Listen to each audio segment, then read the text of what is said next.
Episode 30।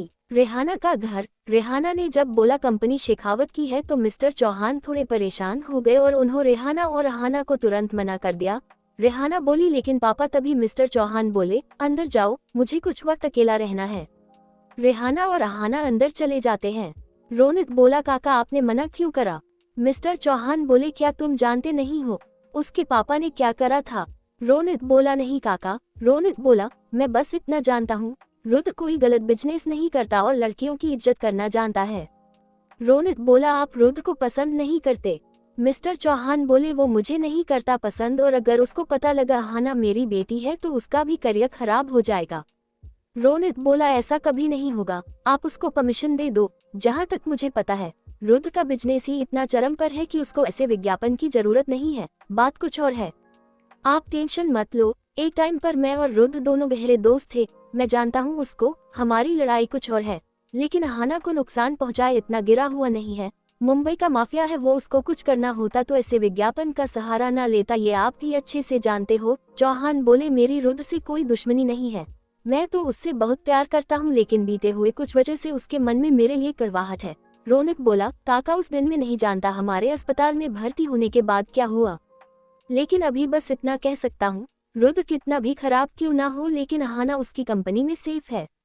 Shri Chauhan 15 minute गहरी सोच में होते हैं, फिर रेहाना और अहाना को बुलाकर बोलते हैं ठीक है अहाना परमिशन दे रहा हूँ। अहाना खुश हो जाती है। अहाना तुरंत मानिया को कॉल करके बोलती है पापा मान गए। मानिया बोली अरे ये तो बहुत बढ़िया खबर है, चल जल्दी से मेल आईडी में अपना बायोडेटा भेज दे। मैं भी कर रही हूँ, उनकी कंफर्मेशन आएगी तब 2 बजे जाना होगा। अहाना बोली ओके। अहाना जल्दी से रेहू के लैपटॉप से अपना बायोडेटा भेजने वाली थी कि तभी रोनित उसके पास आया और बोला आप एक एमएनसी एंटरप्राइज में आवेदन कर रही हैं, ऐसे भेजोगी बायोडेटा, रिजेक्ट हो जाओगी। अहाना बोली फिर क्या करूं? रोनित बोला 1 मिनट, मुझे अपना बायोडेटा दो। अहाना उसको देती है और रोनित 5 मिनट में उसका पूरा बायोडेटा एक आकर्षक बायोडेटा बना देता है। उसके साथ अहाना की कुछ तस्वीरें भी संलग्न करके भेजता है। अहाना को बहुत खुशी होती है, वो रोनित को थैंक्स बोलती है और पूछती है आपको ठीक से जानती नहीं, लेकिन पता नहीं क्यों अपनापन लग रहा। रोनित मुस्कुराता है और बोला अच्छे से परफॉर्म करना, ऑल द बेस्ट।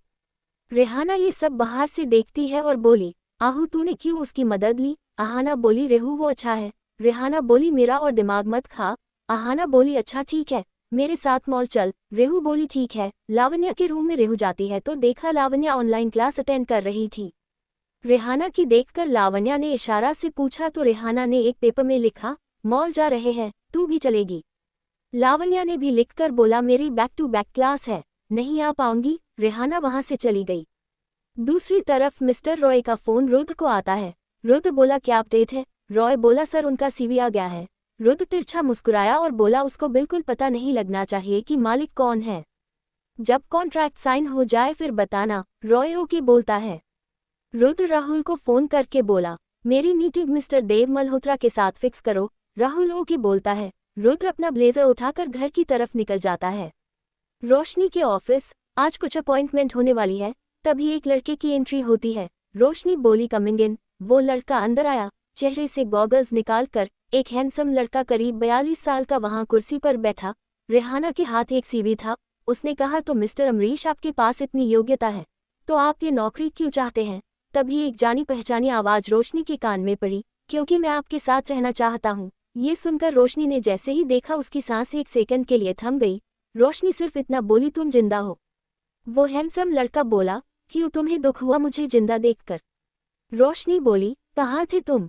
वो लड़का बोला ये कंपनी के तुम मालिक हो। तभी रोशनी उठी और लड़के के गले लगकर बोली कहाँ थे तुम रोहित? 18 साल से मैंने तुम्हें कितना याद किया। रोहित रोशनी को खुद से अलग करते हुए बोला खबरदार मेरे करीब मत आना, नफरत करता हूँ तुमसे और तुम्हारे बाप से। इतना कहकर रोहित जाने लगा और फिर पलटकर बोला मैं यहाँ वापस तुम्हें बर्बाद करने आया हूँ और अपनी बेटी को वापस लेने आया हूँ। इतना कहकर रोहित वहां से चला गया। रोशनी उसको जाते हुए देखकर आंखों ढेरों आंसू के लिए वहां खड़ी खड़ी उसको जाते हुए देखती रही। लंदन शाम के 6 बज रहे थे। रूहान राधा से बोला प्लीज मैम आप मुझे समझाएं कि पीहू के पीछे आखिर कौन पड़े और क्यों? मैं उसका बॉडीगार्ड हूँ, जब तक मुझे सच्चाई नहीं पता लगेगी तब तक मैं उसको पूरी तरह से सुरक्षित कैसे कर पाऊंगा? मिस राधा बोली अगले हफ्ते इंडिया जाकर तुम्हें तुम्हारे सारे सवालों के जवाब मिल जाएंगे। फिलहाल सवाल पूछकर चीजों को कॉम्प्लिकेट मत करो। और बोली पीहू का ध्यान रखना और आज रात यहीं रहना। पीहू अकेली होगी, मैं कहीं जरूरी काम से जा रही हूँ, कल सुबह आऊंगी। रूहान बोला ओके मैम, आप पीहू मैम की टेंशन मत लो। मिस राधा वहां से चली गई। उनके जाने के बाद रूहान वही ड्राइंग रूम में बैठा था कि आधे घंटे बाद पीहू ऑनलाइन क्लास खत्म करके बाहर आए और मासी मासी बोलती हुई आवाज लगा रही थी। तभी रूहान बोला आपकी क्लास हो गई। पीहू को उसको देखकर होटल वालों बात याद आ गई। वही रूहान बहुत सामान्य व्यवहार कर रहा था। पीहू बोली हाँ अभी हुई, मासी कहाँ है? रूहान बोला कुछ महत्वपूर्ण काम है, कल सुबह आएगी। पीहू बोली कल सुबह? लेकिन मुझे कुछ नहीं बताया। रूहान बोला अचानक जाना पड़ा, मुझे आपका ध्यान रखने को बोला है। पीहू कुछ नहीं बोली और रूहान से बोली कॉफी पियोगे? रूहान बोला आपको आती है बनानी? पीहू बोली मुझे मैगी भी आती है बनानी। तभी रूहान बोला कॉफी ही बना लो। पीहू कॉफी बनाने चली जाती है और रूहान बिना मुस्कुराए नहीं रह पाता। न्यूयॉर्क, श्रीमान सूर्या राय जादा अस्पताल में पहुंचे और अजय से गले मिलकर बोले कैसे हो? अजय बोला अंकल आपसे मिलकर दिल को बहुत सुकून मिल रहा है। सूर्य बोला मुझे भी बहुत अच्छा लग रहा। तभी श्रेया डॉक्टर वहां आए। सूर्य को देखकर श्रेया ने उनके पांव छुए और बोली नाना जी कैसे हो आप? सूर्य बोला बेटा अच्छा हो, और मेरा दोस्त अनवर कैसा है? श्रेया बोली ठीक है अंकल, आप थोड़ा आराम कर लो। सूर्य बोला नहीं बेटा मुझे स्वाति से मिलना है। तभी श्रेया स्वाति के पास ले गई। स्वाति बिस्तर में लेटी थी। सूर्या ने जैसे ही स्वाति के सिर में हाथ रखा, अचानक स्वाति की आंख खुल गई और वो सूर्या को देखकर रोने लगी। श्रेया ने कहा आज इन्होंने कितने दिनों बाद आंखें खोली? सूर्य बोला पिता का स्पर्श ही काफी होता है। तभी एक कड़क आवाज सूर्या के कान में पड़ी, तो आखिरकार सूर्या यहाँ आ ही गया। किसने सूर्या को आवाज दी? कौन है रोहित? क्यों वो रोशनी से नफरत करता है? क्या आहना को कभी पता लगेगा कैंडिड फिलिगरी जेम्स का मालिक रुद्र है? सभी सवालों के जवाब के अगले एपिसोड में सुनिए।